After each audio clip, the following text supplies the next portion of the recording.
Hello guys, in this video I am going to show you how to send an anonymous tell to someone on the Tellonym application.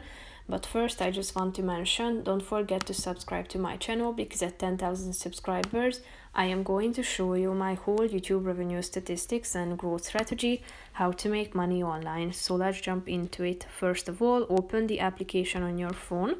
Tap on the search button down below, which is the second option, and type in the name of that person to whom you would like to send an anonymous question. So type in its name and then click on the send anonymous tell section and then type in your message.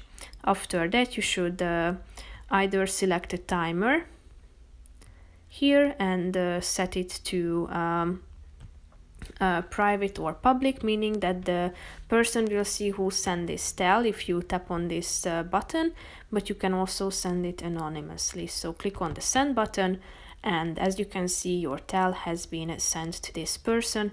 If you want to DM him or her, click on the DM button, and you can also follow him or her. So that's pretty much it for this video, guys. See you in the next one. Bye bye.